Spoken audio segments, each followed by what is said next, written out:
Okay, so we had to take a little break because things got really heavy. But I think we're still gonna go back to how you mentioned finding your uncle's dead body. Yeah. How did that happen? Yeah. So after this childhood friend, I should say, had like saved me from this woman, and he was advising me what route to take to get out of that whole area. But like I told you, we are a lot in the house, and I'm sure everyone explaining or recounting their own experience will say what happened to them, because you might be standing here and you have a rebel in front of you interrogating you, and they are doing something else there. You know, everybody have, even though it was all going on like simultaneously, because there are groups of them and we are a group of people. So they were just in the crowd and doing whatever they want to take from us or whatever. And I just thank God, like, because what my uncle fought for was to keep me not to be raped or to be abducted. Right. So, and I didn't know when they killed him, but whether he was alive when I was being harassed and being threatening to take my life on my hands, whether he was alive or he was dead, I felt like his work didn't go in vain. He did a good job keeping us. Although yes, in that particular setting, some kids were taken. Yeah.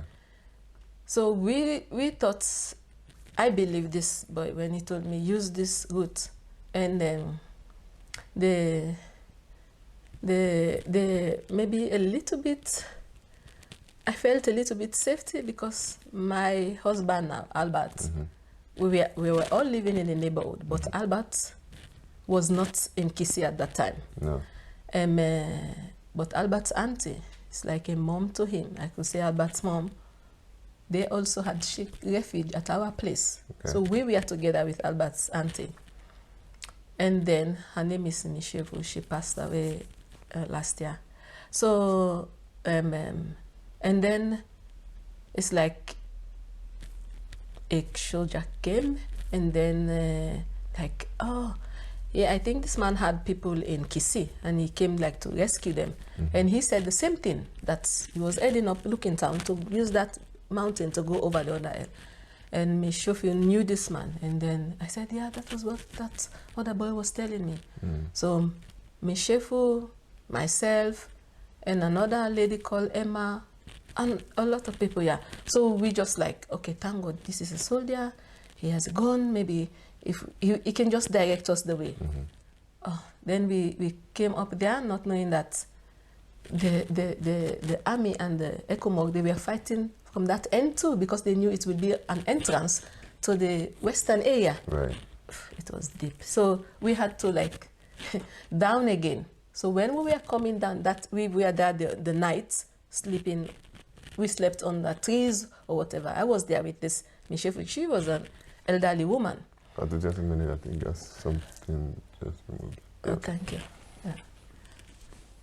So we went up, and then we saw that there were a lot of firing going on there, a lot of fighting. You could hear almost like you're in it, but you know you're close to it because the sound, the way you're hearing the sound. And then Michelle went, no. If people were using here, then it's no longer safe. If we persist on going, we are going to be dead. So let's just go down again. And then some people say, yeah, when we go down, we can go to the main road, and then we can have some white clothes. We find something that they will know we are citizens. We are not, to show them, yeah. But because the ECOMOG, the Salon soldiers, they were the ones patrolling the main area. So whilst we were on our way down from this hill or this mountain, now we have to, sometimes when you see some open place, it's dangerous for you to, you are like you see, you use areas that you're not seen. You walk through bushes, you walk through trees, so you don't make yourself so visible. So if this is a shortcut to your house, but it's so open and somebody can see from a distance, you avoid using those areas. So we are going through some bushes, and then finally, Emma was good at because I came to stay in Kisi a few years before the rebel came. So this Emma lady, and and she was like, let's go this way, let's go this way. And then she told me, oh, we are just 2 streets to Lady North Street now, but we're going to enter this mosque, and behind this mosque there is this and that, then we can. And all of a sudden, when we came, I knew what my uncle was having on him on that day. So the street was littered. We had come, when we came finally to Lady North Street, the street where I used to live, we were like few houses. I could see my house. I could see that the smoke or the ashes or whatever, it was burning, but the flames were not so much now. But you can see the small spark. So I could see it from a distance. So, but I was like, I have to go, just in case Uncle had come back, maybe the downstairs, he was there, I have to go know what is going on. And then I was like, no, Fatmata, don't go that, let's just continue here, because if we continue at this route, we will finally go to the main street, and then we could just wave to these soldiers that are parading the street. And I said, I insisted on going at that end. And then I took 1 step, 2 steps going, and then it was a lot of dead bodies on the floor, you could see. And all of a sudden, in front of me, with the feet towards the end I was coming, and the head this way, he was laid like this. I start recognizing the clothes that he had on him.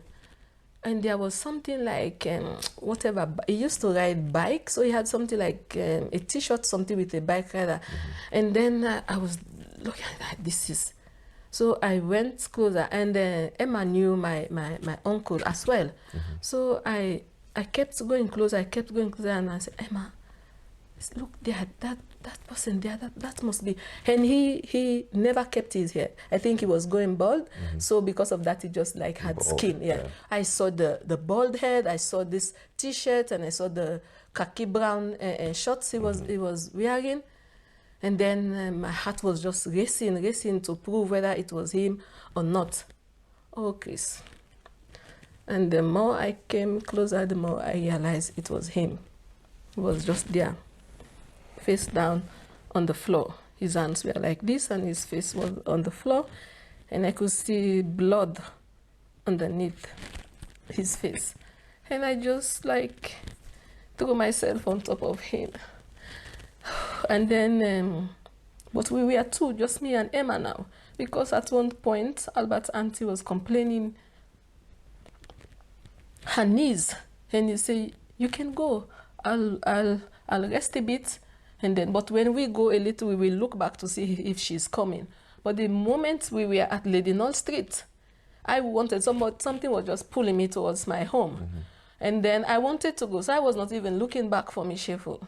So then I saw his body, and I just lay on top of his body like that. Emma was like, I started crying, the uncontrollable, and then Emma said, there's nobody here, Fatmata, we have to leave. I said, how can I leave him here?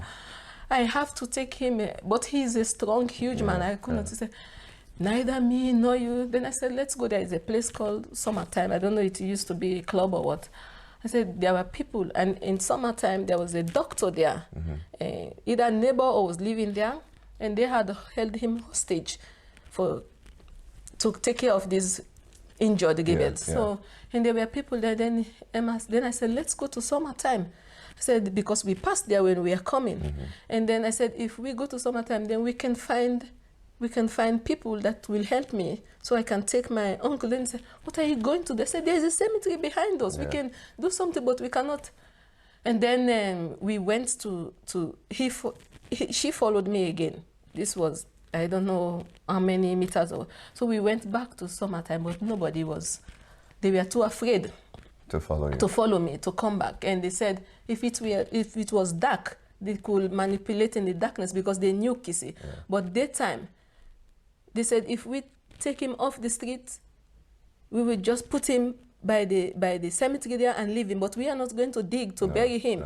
Because I didn't want for him to have an unmarked grave. I knew he was dead, and I just wanted him to be somewhere I know I could tell the rest of the family that he was there. But nobody was willing to help me. So I had to leave him there. I came back because when we came back, then Emma now insisted that we take the route that she wanted us to take so that we could get to safety. But then I had now been separated from his wife too, because when this boy came and said, you look in town, I turned her around to look for my auntie. And she wasn't there. And she was not there. I'm sure she was finding him. So I looked, and Emma was like, Fatmata, let's go. Her name was Gilo. He said, Gilo will follow us, Auntie Gilo will follow us, let's just go. So now I'm alone. My auntie was not there, and he was not there. Then I finally find him dead, and I want to take care of him. I went back to summertime. Mind you, we are just me and Emma. It was like ghost town, littered with bodies and trees and clothes and belongings, people running away, dropping off things, and it was just like total chaos. Then I came back to summertime, they refused to help me. Then Emma said, now, we are not spending the night in Kissy. We've slept outside in the trees, but we should make sure before the sunset, we are at the main road, and we should be walking towards Freetown. So we should not spend. Then I said, okay. So I followed him. And then when we were coming back, then we met up with Albert's auntie again, where she was seated complaining her knees. Yes, then she heard me. She said, why were you shouting?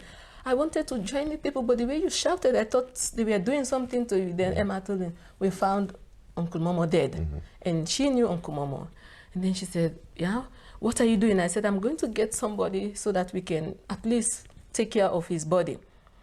Then he said, okay, then I will sit here and wait for you. So I went to summertime. There were men there who knew my uncle. I talked with them, but they told me if it was dark, we were going to go with you. But now we cannot go here. From here, if we go from here, Fatmata, something will happen, and you should not be out there too. You should be hiding somewhere. You should not be exposing yourself. They are taking people. They are taking young girls as yourself. Then Emma said, no, we are going, because we all knew that this doctor was held under hostage, and where he was, like looking after wounds or whatever, we could not see, but people knew he was inside the house somewhere, and they were always rebels guiding him not to move. If you want to pee, they go pee with him, and they keep going back and forth. But then the people who were already in his compound, they didn't do anything to them, because already they hold him hostage. So it's like, okay, you, as long as you're treating our own people, we will not disturb your people. So it was like a false security for me, and even for Emma. I said, you see, these people, when they are finished with this man, God knows what they will do. So I don't want to sleep here. People will think, oh, they are safeguarding him, and here is safe, but I don't want to sleep here. We have to go. So we came again. Then I told Emma, at least let me go to the house and get something and lay on top of him. So I went to the house, and luckily the door was open. And thankfully I went, because the key was hanging on the door. I went in, and there was these bags that he used to put in front of me. They've been kicked off into the corridor, and one of them was right in the entrance, and I drew, and there was a bed sheet, a Gara bed sheet. So I took the bed sheet. I went again to where he was lying, and I laid. And something told me maybe the wind will blow it. So I took some stones, and I put it around, and I looked at it, because I knew they were going to ask me for him. Then I will know how the Gara looked like, because Gara is made all over Freetown. And the exact area where he was lying, I wanted to just take a good look at him, so I could tell my aunties or family members where I left him, because now I know he's gone, and he's one of the family that died so brutally in the war. I don't know how they killed him. Some neighbors who had him said they didn't shoot him, they stabbed him.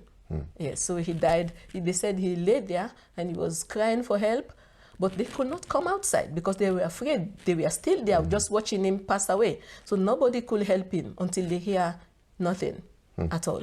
So he was lying there. So I did that, and with a heavy heart, I had to leave him. I left him in the streets, started in our streets, and then we walked in this zigzag manner until we came. And when we came to the main road, oh my God, there were lots of people. Then that's where you start seeing maybe neighbors, family reuniting with others, some people seeing their kids. And this whole while, this Emma girl, when we were jumping from the house, one woman gave her a 2-year-old. Emma was having this boy. Christopher, Emma was having this boy in his hands. I turned around at one point. There's some time in the whole thing, it's like I was just waving in the air, and then I realized, I said, Emma, where is this boy's mother? I said, I don't know, Fatmata, I don't want to know. I know he's with me, he's fine. And that boy, this 2 years old, was not saying a word. He didn't ask for water, he didn't ask to pee. We walked several hours from Kisi, and then we came to, but mind you, when we are coming out, there are lots of checkpoints. We were in war, so they are checking to make sure that rebels are not infiltrating with normal civilians. And they were asking for ID, but they had taken my backpack, I didn't have.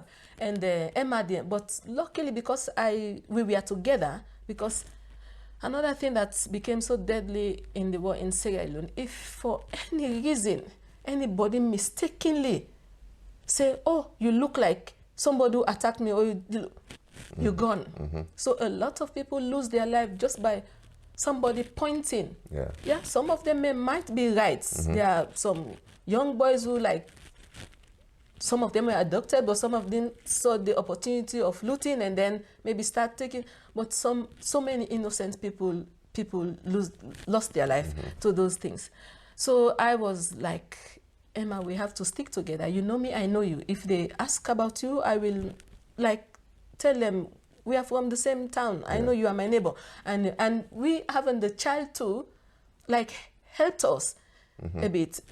This boy wasn't saying anything, nothing. And the mother was not even, this was just somebody who came to rescue, to just find rescue at our place. And then she had several kids and ending up with the other kid to somebody else. And we, looking down, looking up, this boy was with us.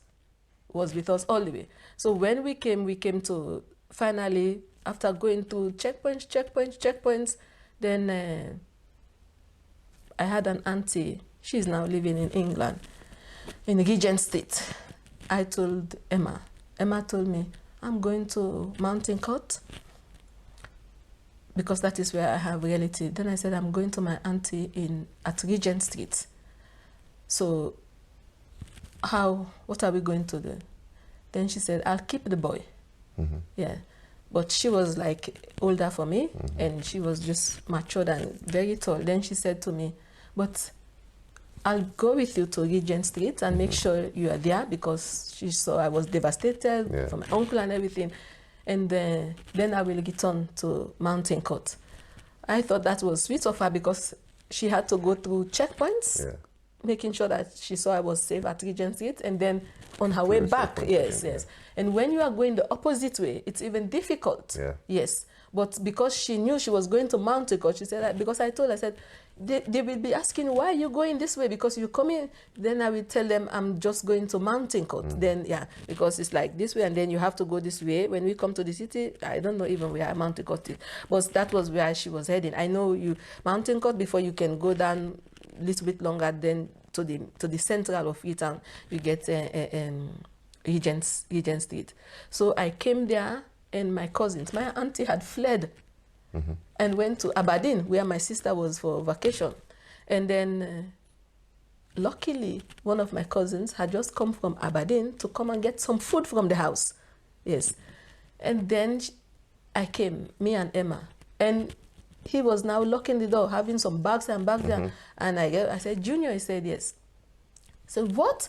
When he said, oh, he caught hold of me, gave me a big hug, and told him people were saying they had learned that the house was burnt, and they said, myself, my uncle, we were all trapped in the house. So they were just thinking, waiting for things to calm down, go look for our bodies. So then he said, oh my God, and where is uncle? If you got out, well, then I said, I told him what happened to Uncle. Then I said, I knew the last time I saw Auntie Julo, when I turned around, when they told us what area to pass for safety, but I could not see her. That was when I didn't see her anymore. She was standing by me 1 minute, and the other minute I didn't see her. But I'm sure she was looking somewhere for her husband. I told Junior. Then he said, okay, now you have to, I'm going back. I just came here to take some food. There is no food in Aberdeen. So you have to just be with me so we can go together. So that's how we went together. Emma left me, Emma went, and then me and my cousin, we came to Aberdeen. We took almost the whole day, I think, by around 2, because we start coming down that looking town early in the morning. So we didn't get into central Freetown until maybe 12 going to 1, and then maybe 1 going to 2 was when we left Regent Street heading for Aberdeen. No car, we walked. If you sit in a car, you have to keep... Every 100 meters, there's a checkpoint. So there was no need for sitting in a car. You get down, you enter, you get down. Even the drivers get fed up, they just park their cars. Even though in the western area, things were okay. But they had to deal with lots of checkpoints. They were so at the peak of alert. So and they were those checking. Were the peacekeepers checkpoints, ECOMOG? No, they were civilians checkpoints. They were main ECOMOG checkpoints, but they were... They call them vigilantes. Okay. Young people trying coming together to protect their people. Yes. Yes. So then we came all the way to Aberdeen, and when we came to Aberdeen, that was where another scary thing. Because we came and I was with my cousin now. I felt a little bit safe. Then we came there, and then we went through the checkpoint again, and they saw we had food because I was helping him. And then because in Aberdeen, they said when a stranger comes there, you have to register with the headman. This not a chief, they call them headman. It's like the community leader. Then they know this person is at a place. So then I came, but before you going to see this community leader, all sorts of scrutiny and everything. Somebody should identify you. So my cousin tried to and he said, you yourself, you are a stranger here. How can you stand for somebody? You might be related, but so he had to leave me in that checkpoint. Oh, I was so scared. I'm like, oh God, I've come all this way here. Please let me not be confused with being. I was dirty. I had slept outside. My clothes were not looking good. And these are some of the things they are looking for. Oh, you're dirty. You must have been fighting there. The good thing for me, I was wearing a skirt. And when you are in a trousers, you become even more small things, Christopher. You are in a trousers, they think, this might be a rebel fighter. Because you will never see them with a skirt. But I was having a skirt and a t-shirt. So I stood there, but underneath my skirt, I had the short trousers. We call them awareness or whatever. People were just putting more things on underneath to make it difficult. Yes. You sleep with trousers. You in case you are a girl, somebody want to rape you, you fight to the last until they get to you. So underneath my first of all, I had a tiny skin tight, and then my shorts and trousers, and then the skirt, and then I have a singlet, and then my t-shirt. So I was standing there, and they were, who are you coming to? But my aunt also was known in that particular area. We call it, it's like a roundabout. She had also a pub that she was running years ago, and later on a pharmacy. So they knew if she was. I called her name, and some of them recognized, but they still wanted for her to come. So my auntie came and then released me from them and told them, this is my brother's daughter, and she live. I keep telling you people, I have family in Kisii. So she's, So they came, and then my auntie said, don't even sit. We have to go to the community leader. So he knows, you are here. So that's how I got from them. Kisii situations. I know that you left Sierra Leone at some point and lived in the Gambia, wasn't it? What was the reason you left at that time? So I came to, after leaving Kisii and went through what I went through, came live with my auntie, and then things start quieting down. They pushed the rebels, and then thank God I found the key to the door that day, so I closed our apartment. It was open. I closed it. Now the 2 upstairs are gone. So as things start coming to normalcy, again, it was tough, but I had we keep coming back to Kisi because in the bar and the garage we had some food there. So whenever there will be food shortage in Abadan, we think they might be still, and they will send us with boys and men there, and then we can come up and pick. So I came and back to Kisi and lived there for a while. But like I told you, Albert, my husband, he was in Gambia. He came to Gambia first. By the way, January 6th, he was supposed to catch a flight from Lunge Airport to Gambia because his uncle had visited and he had an agent. Albert was a football player. So he had an agent that was had an eye on him and seeing how it could help him out of Sierra Leone to play football. So, and then Albert's uncle from Denmark came to visit, and he wanted to put them out of Sierra Leone. That was Albert's grandmother on the mother's side, and one of his cousins and Albert. So then, but he was a Dani. He had a Danish passport. He lived in Denmark. So when January 6th happened, Albert was in Lunge waiting for flights, and then so the only people who left, he managed to left because of his Danish passport, and then he came to Gambia. So Albert and Lunge was okay. Our airport in Sierra Leone is like it's isolated. Isn't yes, it? Yeah. if you want to go there by road, you have to go up in the provinces, and it's almost surrounded with water. But from Freetown to the airport, you have to use a ferry. Yeah, so that was a good thing because the rebels, they could not. So these people were minding this road. But if you say you use the road, you have to use, go around. So they were like safe, they were there, but still everywhere was tense. ECOMOG presence or army presence was everywhere. So you could see them and you could not just roam the streets like that. So Albert came to Gambia, and then the football agent picked Albert from Gambia to Italy, and then from Italy, then Tom Luken here, the football manager at the time in Raufoss football, was in Italy looking for players, and then saw my husband, and then made an agreement. So Albert came to Norway. Then when Albert came to Norway, that was when I came 3 years after, 2002. Then it was like in family reunion. Yes. Okay. Wow. The thing is,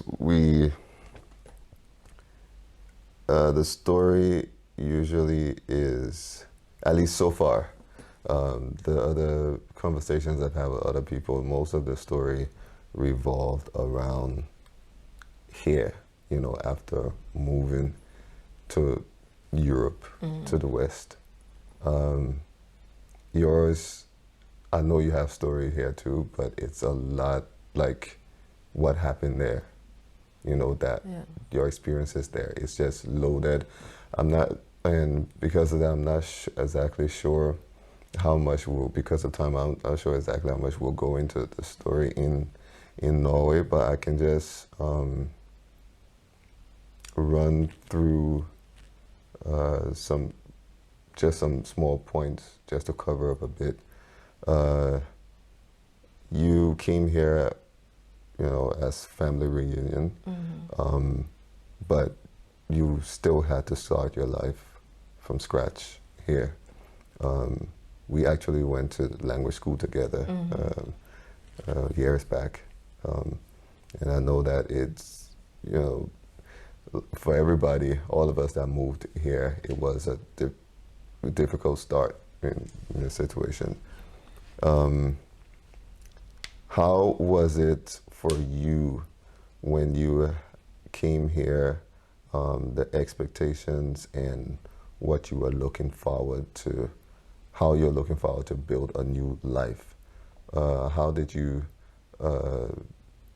see those expectations? How did you conquer the disappointments that you had to be able to really see, you know, to steer your life in the direction in which it is right now? Well, that same year, 1999, by the end of that year, Albert had left Sierra Leone. Yeah. So when he came back and then visited, he then said, he was afraid to get trapped in Sierra Leone. Everybody was still, the tense was still going on. People were thinking, are we over? Things are quiet down. Will this happen again?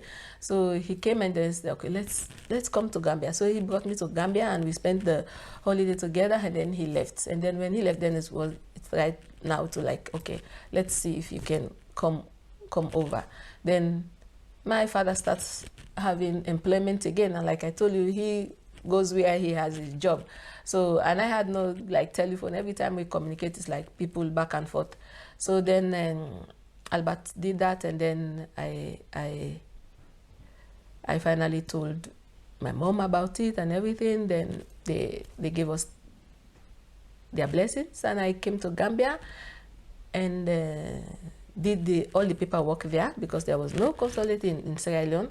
And then yeah, I think I got like no 2 times, and then we got married, and then I came. For me, coming to Norway was like a new beginning. Yes.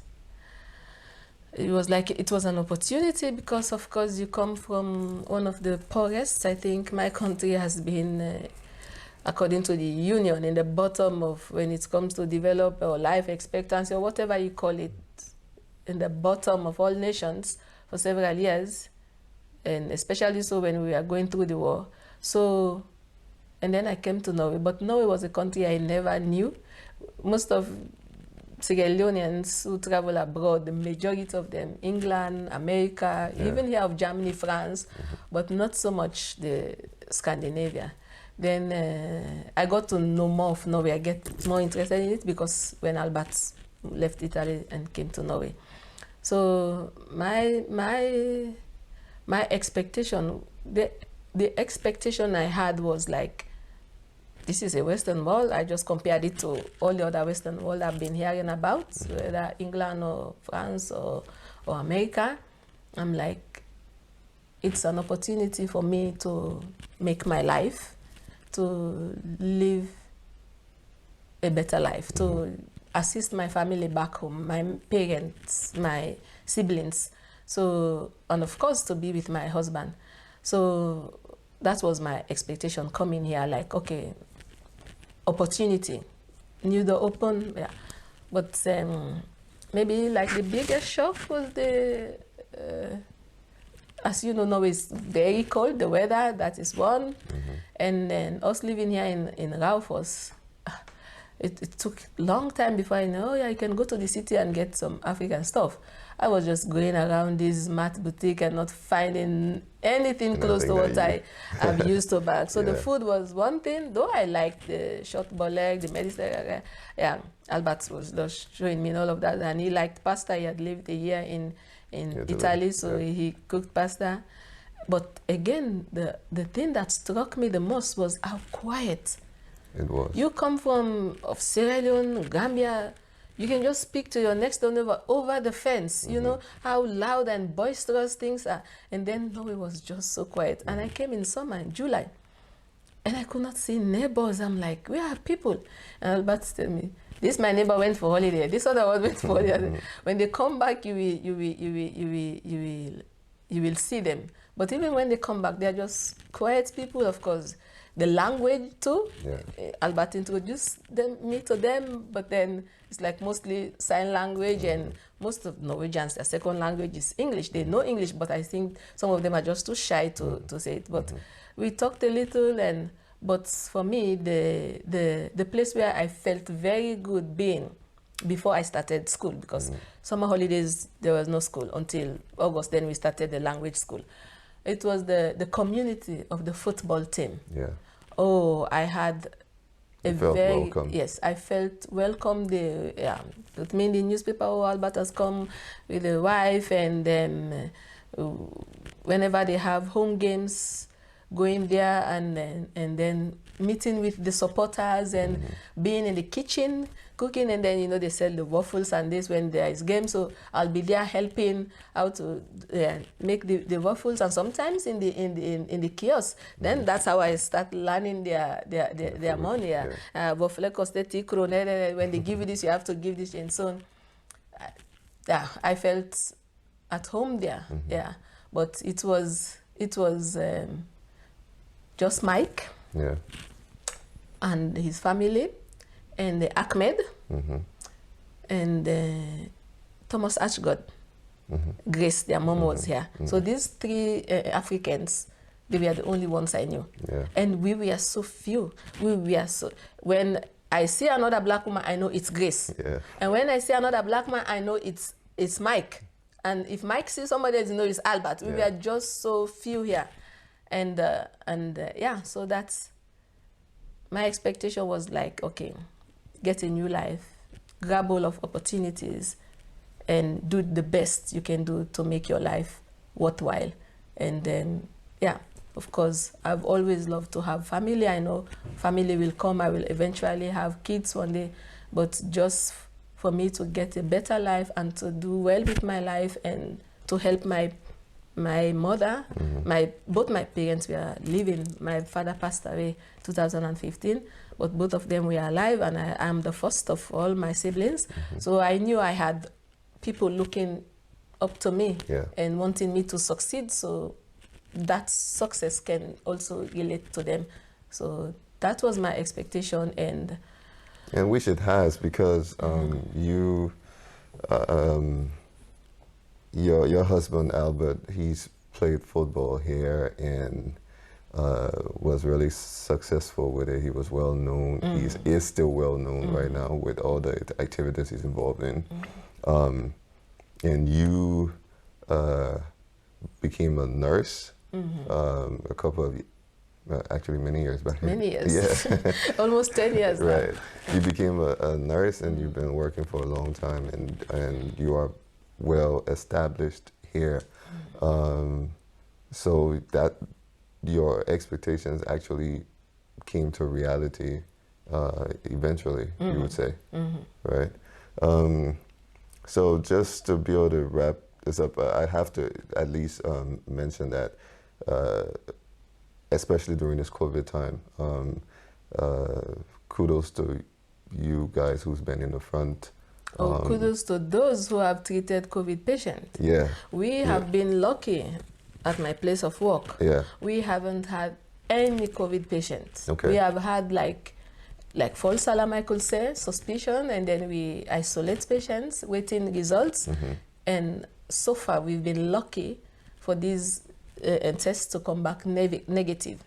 So none of my colleagues, we have had some times when some colleagues were isolated or quarantined, and they have taken 2 or 3 tests, and then it will always come back negative. So none of my colleagues, none of the, we prepared for it. We prepared, the head doctor of this community had long meetings with our own boss to make sure we had oxygen, everything ready, and rooms in case of COVID.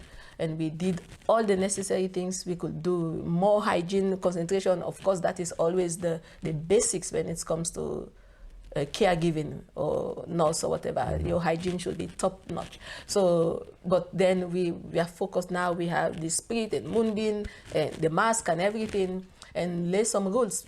Before it was just like open. Anybody could come and visit when they want to. The only thing we say, avoid evenings when we know where the patients are going to bed, or our time when they're eating.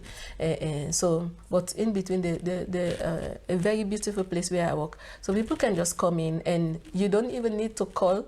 You can just come in and then go directly to the room, as long as we know, you're there and fine.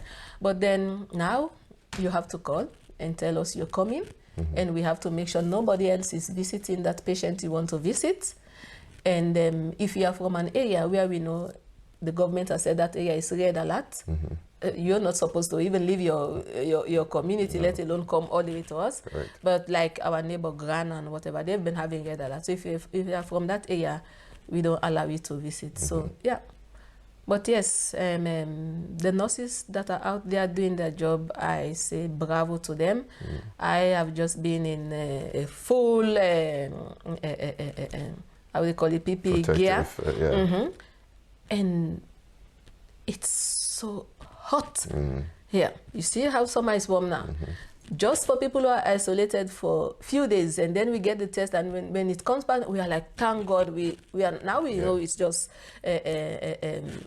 mask and gloves, but not the full thing. So I say thank you to all those brave women and men that are out there in those gears, you know, taking care of those patients. Yeah. For real. Yeah. Just before we wrap this up, what would you say your best experience has, or let me say, your most memorable act of kindness since you've been living in Norway has been from? You mentioned, for example, how you were welcomed into this football community in Raufoss. Is there any one moment that sticks out amongst the wonderful moments that you've had here? Yeah, there is. I have a lot of moments of kindness to both Norwegians and to you. First of all, the day I ran into you people, I felt it's like I've seen another Sierra Leone, and I've seen a family. This is Liberia. Oh, come on, we are neighbors. So that we're neighbors. We're neighbors here. So we're neighbors here, and we are neighboring countries as well. And so, I want to say this to you and your family. That's one act of kindness I will never forget. You people came when Hannah was so little, but by then, just like I said, I was like, I have to make my way in this new society. I have to go to school. I have to educate myself.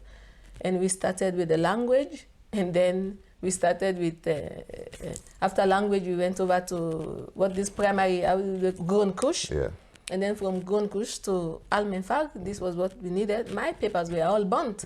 I sent back home to my mom, and my mom said, if you say the line, you are not alone in this situation. People have lost, and even the education office in Sierra Leone was like, things were not functioning there. So you have to, it's going to take time for me to get the original papers. So then, of course, I'm like, what am I going to, if I get them here, they're also going to look at it and maybe not approve or approve it. But let me just go ahead and do the subjects or whatever I need to come to university or high school, as they call it here.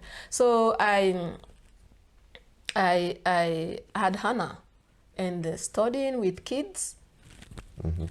Yeah, I had Hannah and Alan. Alan was 3 months old when I got accepted into nursing school, and you people were there. My first job in Norway was cleaning. I was cleaning the bank, Totensberg Bank, and DNB, and I was cleaning a nursery. And I remember one day, Prichelle, your sister, and even your mom, Auntie Vera, they said, oh, Famata, let's go. They helped me out. And whenever Albert plays away matches and I'm left, I couldn't drive. I didn't have a license by then. I'll take Hannah to your place and leave Hannah with you people, and you will look after Hannah. I'll go and do my job and then pick Hannah again and then come home. That's supposed to learn, because I knew she was somewhere safe. You people were taking care of her as if she was Auntie Vera's, one of your kids.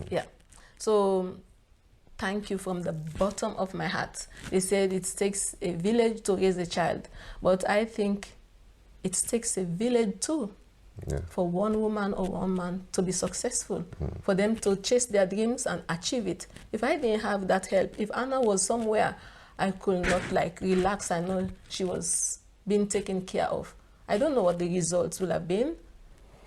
So you people were there. That act of kindness was very, very important for me in those times when I was going through school. And if I could say something on the Norwegian side, there is one act of kindness that stood up for me that will always be with me. After having Hannah in 2004, shortly afterwards, maybe you people were here. Yeah, you people were here then. Then the team Albert was playing for, the same team, Raufoss, they get down to Division 2. And according to the laws in Norway, you're allowed to have professional players, Division 1 or Premier. If you're in Division 2, you're not allowed to have professional players. No. Yes. And then Albert had came in 1999, 2004, like 5 years. Around that time again, we went to renew, because we will renew and they will give us the stamp in our passport. We had our Sierra Leonean passport. Then Albert, when they renew for Ireland, automatically I fall underneath. Yeah. Then Albert went to renew and they said, no, you have to start like everything all over again, you know.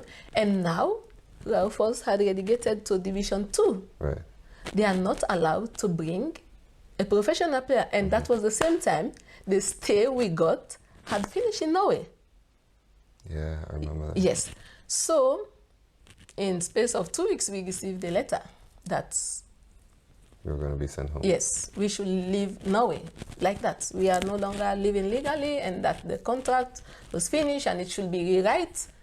But we knew, with Raufoss being in Division 2, this is where Albert has his contact. Yes. How sure were we to know that if we left Norway, there was another team who was in Division 1 or 1 would sign a contract with Albert? We didn't know that. And we could not go anywhere. We had to go to Sierra Leone.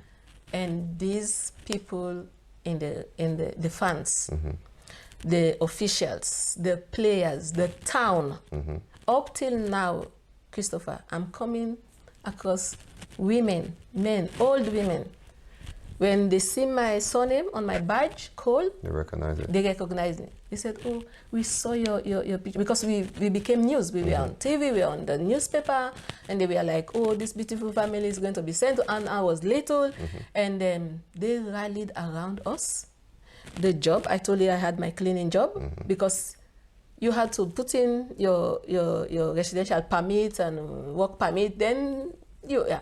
But the woman was like, I'll continue paying you, I'll deduct tax the way we used to do, until let's see how things are going. So we had our income.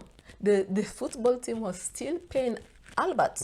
We were living illegally because the contract was finished, the stay was finished. We were not supposed to be living in Raufoss. We were not supposed to be in Norway. But he was still employed, because they will send you this letter and they said you have like so to appeal. So whilst we were doing the appealing, we didn't get any like renewal of our the scatter cut that will come every year. It stopped. It didn't come. Yeah. So, but then they were just okay. You used to pay 35% or 30%. We will still be cutting it. And so I had my job. I was doing it. I was having my small income. It was not much, but Albert was the one making the bulk of the income. But thank God we held on to it, and we were able to hold on to it. And these people make a signature, they call it underskrift campaign, where they got the whole village or neighboring village with our pictures in front of the post office, in front of Matt Boutique, and people entering those places could sign and like appeal for us to stay. So it was there in front of these places for a week, and then they finally gathered I don't know how many thousands of signatures there. The football team's fan, they came together, put themselves in a minibus. I don't know how many of them were there. They gathered themselves, took these papers, piles of papers, and drove to UDI. In Oslo? Yes, in Oslo. Wow. And deliver it to them. And whilst this was going on, there was somebody who was interested in football, but he was living in Gjøvik. And then he also got, but he was a member of parliament. You know the way how Norwegian politicians can be so down to earth.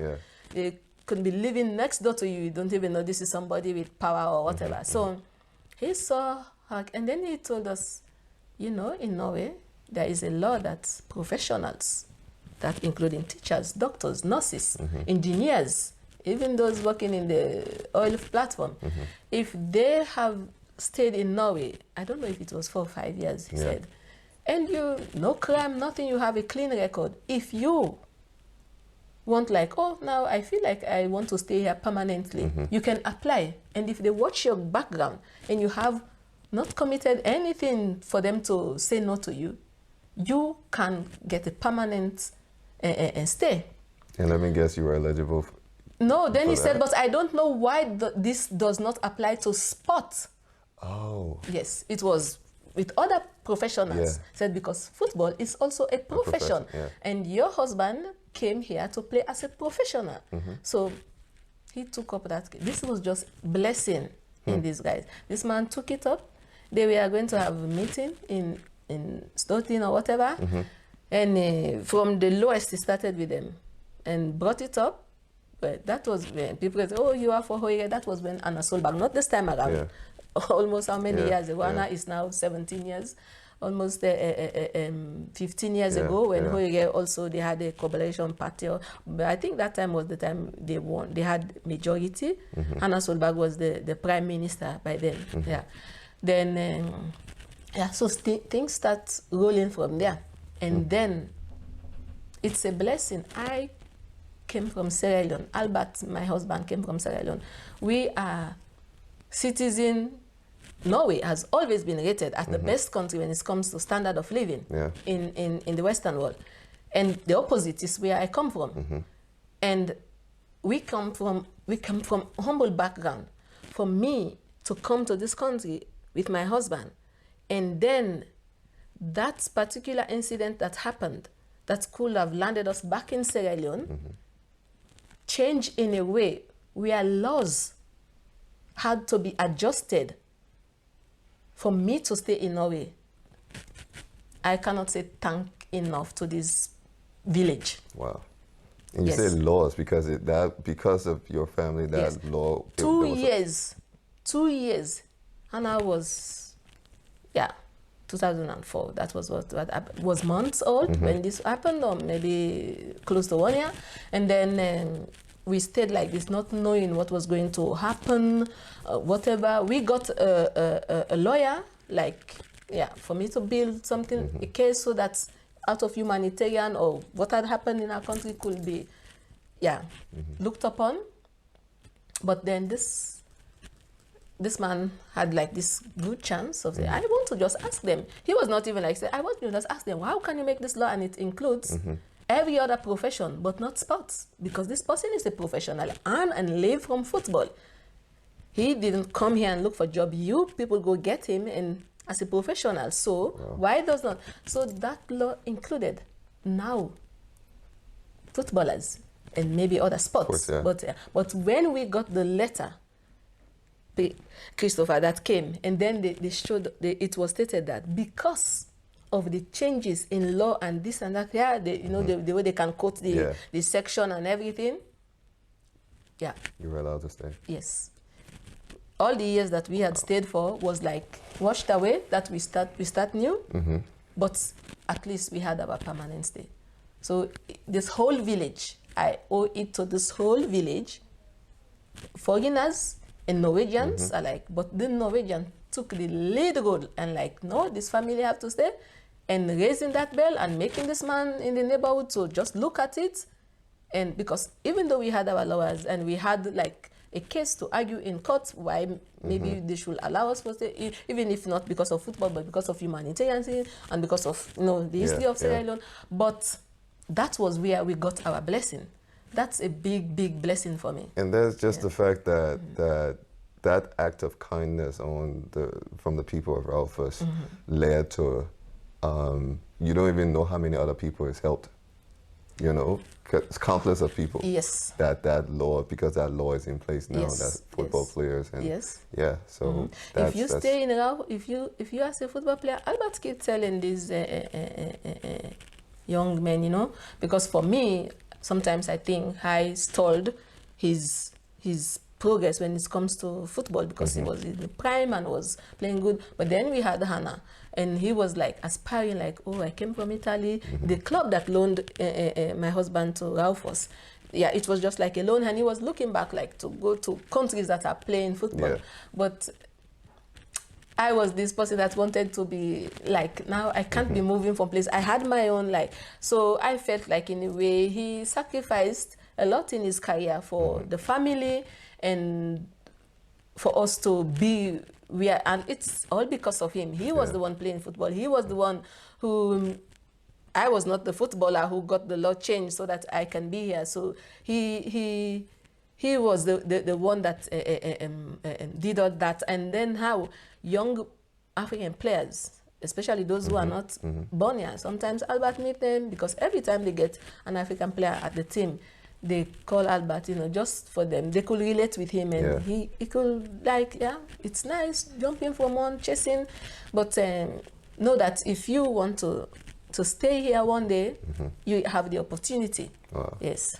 That's amazing. So I think because of time, this is where we're gonna end this. But I want to say that first, thank you for even the comment you made regarding my family. It was our pleasure doing that, but it's also on the flip side, you and your family, the role that you've played in my life and my family's life has been amazing. And up until now, the relationship that we still have going is just wonderful. And I appreciate that. I really, really value that relationship that we have with you and Albert and the kids. So I want to thank you for doing this with me. Thank you. It's my pleasure, Christopher. I wouldn't have turned this down. Just knowing you and who you are and handsome. When I say it, I mean your characters and of course your physically good and person you are, and knowing Auntie Vera and Prish and Benvi. No, yeah, this is a family iconic. Like I told you, there were other Africans, East Africans. Some people just say Africa and they feel like we all are just one people, but the way we are separated geographically, you feel a certain connection. I have a good connection with Mike, and though he's from Uganda, but just for me to get to know a Liberian that I feel I can understand and they understand me, and of course, understanding you but just your family, the way Auntie Vera was open, not just to me, to Mike. This day, Mike misses your family. Every time we have something, Mike will say, "Oh, Mama Vera should have made how did they call it? The cornbread and the whatever she used to make, the gravy. Oh, Mike liked it so much." So just that being, and if one thing I can say to any African abroad, those who are just coming, or those who have been here for decades now, this is an understatement when people say, "Oh, no man is an island." We need each other. If somebody has been in a country before you, maybe they know things that they can guide you through. For me now, I pray that I hear people around the world in America, "Oh, Black Lives Matter, Black Lives Matter," because we are the minorities, and but for us to take care of ourselves is so paramount. I want any life, the African life. And why I'm stressing on the African life, because of what you see how the African continent is. You see how, for my country, I see how it is. So when I come across a young Sierra Leonean or a young African, I want to impact their lives, to open up their eyes to the opportunity they have here, so they could grab hold of it and make good use of it, because I feel like we've all been given a second chance. If we cannot, my mom used to say to me, "If you cannot take care of me even in my old days, I just want you to take care of yourself. Learn how to take care." But if we cannot even go back and make impact in our countries, let's live a better life for us. And for me, my biggest responsibility in a way, I fought to get an education. I am fighting to live a good life because I want to be a good exemplary to my kids. Yeah. But I want to raise, I have 2 kids, and I want to raise 2 beautiful, well-mannered, you know, nobody's perfect, but I want them to be responsible Sierra Leoneans in Norway. Yeah. Because no matter what, their Norwegian nationalities now, they have their passport and everything, but they are Sierra Leoneans, yes. And if they are going to be referred to someday, or just they are somewhere where somebody recognize them, let them know. If they meet people or me, just my life, when I meet people or meet you, I just want to affect people in a positive way. If I cannot affect you in a positive way, let it just be neutral. So that is, so thank you, yeah, for having me, and once again, thanks for all the help your family has given to me and my kids. Those were times where I needed that help. You'll never know how much it meant to me, you know, for me to know Hannah was at your place, or Alan, and they're having it fine, and I'm doing what I'm doing and of course, sitting with you in class, I'm like, oh, see this young boy, I have to gather myself. Some of those things motivate you in a way you cannot, this young boy is coming up, you know, you cannot be sitting around young boys in the same class and you're not doing, you get some, I missed you people when you, Emmanuel and Papu, because I had to divide my Almefag in 2. You people just grabbed it in 1 year. Yeah. And the second half of it was when I decided to do maths, and it was giving me trouble, and you people were no longer there. But yeah, I got the help I needed again, and then I missed you people at that time. But until then, up till then, I always knew if I called you people, I could count on you. Yeah. I could count on you. I could count on Pish, Antivera, yeah. Yeah. Lovely help from you people. Yeah. So I appreciate it. Yeah. I appreciate it very much. All right. This was a stacked one, but wrap it up here. Thanks for watching, and until next time. Yeah.